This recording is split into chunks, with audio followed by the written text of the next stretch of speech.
members of the visiting forces, especially those who are here from the Independance, Manchester, members of the parade, other citizens of Canada and home and abroad, ladies and gentlemen, and our beautiful children.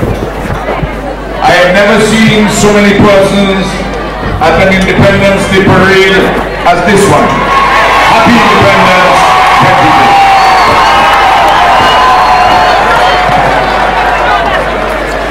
I want to congratulate all those who are on the parade. And we noticed several innovations. We saw Bandmaster Haynes showing us his dancing skills. Officer Gordon with his moves as a real dance artist. And an innovation on pan by officers Jack and Bristol in tribute to the Pan Against Crime initiative. Our nation celebrates its 31st anniversary of independence on this blessed day which our Lord has made. We do so at a most challenging time, occasioned by economic, financial and climatic events internationally, not of our making. Yet our small nation with limited natural resources, save and accept the resourcefulness of our magnificent people at home and abroad, has not only been weathering calmly the ill winds from abroad, but we have been making admirable progress on several fronts. So, there are good tidings amidst the challenges at Independence Day 2010.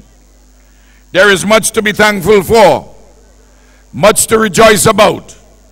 Still, we are not yet out of the woods, and the road to be traveled holds many dangerous perils, but these are avoidable if we continue to act wisely, prudently, and enterprisingly. One major strategic lesson arising from the ongoing global financial and economic crisis is that these small islands of the Eastern Caribbean must deepen and broaden significantly their integration efforts so as to mitigate and meet efficaciously the global challenges and their domestic fallout.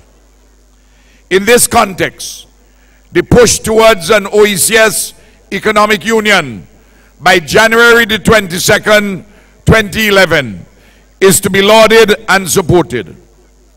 So too is the move by my government to strengthen further the national and sub-regional banking system by its divestment of 51% of the state-owned National Commercial Bank to the St. Lucian-based Eastern Caribbean Investment Holdings, the parent company of the Bank of St. Lucia.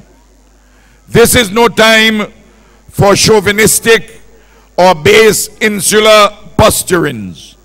It is very much a time for bold, decisive, and wise leadership in the people's interest.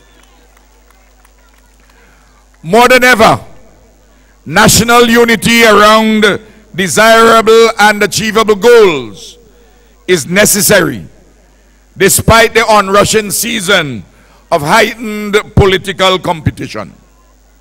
As always, this effort demands an enhancement of our strengths and possibilities, and the reduction, as far as is humanly possible, of our weaknesses and limitations.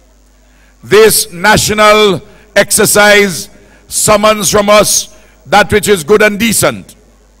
Indeed, leadership is required to draw out of our people that which is good, wise, and noble, and to do so even in those cases or circumstances where our people may not as yet know the full extent of their possession of such goodness, wisdom, and nobility.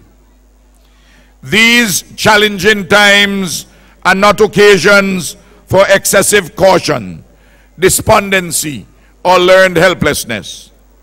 These are times for boldness of action, creativity, optimism, and hopefulness, grounded in the real condition of our people and our nation's circumstances. In moving forward, we cannot wait on perfect conditions in this imperfect world. We must be proactive in the world as we find it and seek all ways to advance our nation's welfare in the interest of our people's humanization. It is imperative that we reject the apostles of negativism who import from some reactionary circles in America and elsewhere the debilitating and false doctrine of no, no, no to everything which is progressive, good, and worthy for the people. Such persons are invariably in love with problems and not solutions. They allow their personal vanities and quest for an ignoble power to override their national sensibilities and responsibilities. They treat public policy making and implementation as if they were a continuous war zone, and they have a marked tendency to belittle intelligence and facts, enthrone ignorance and trivia, and seek to choreograph the dancing of make-believe angels on the head of a pin. It is the monumental time-wasting and energy-sapping dragon's dance of a wholly unproductive negativism and defeatism.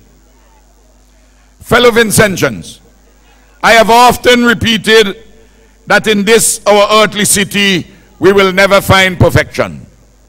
We must get on with our individual and collective work in imperfect conditions and do the very best we can. The sage prophets of old have taught us. In the book of Ecclesiastes, we are wisely counseled that farmers who wait for perfect weather never plant. If they watch every cloud, they never harvest. This simple yet profound teaching has been fully embraced by my government, and we have applied it in practice. It is through this application that we have chalked up accomplishments which others felt were well nigh impossible, such as the attainment of universal secondary education in 5 years from a narrow base of a mere 39% of the 12-year-olds in secondary schools. The construction of the historic bridge over the Rabuka Dry River, the building of the jet port on Canawan, the commencement of the construction of the cross-country road, and the ongoing construction of the massive project known as the Argyle International Airport.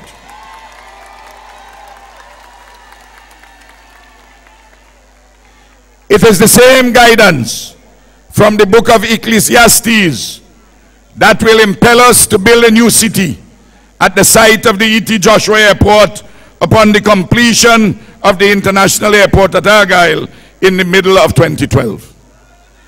It is that self-same inspiration which will command us creatively to relocate the Milton Cato Memorial Hospital, to construct the National Stadium, to provide 1 laptop per student, to implement the Lives to Live project for the mentally and physically challenged, to create more jobs and additional wealth for our citizens, to reduce further poverty and indigence, and to protect and uplift evermore our children, young persons, and the elderly. Despite the challenges which have come upon us from outside and not of our making, our nation has made important strides in the last 2 years in several areas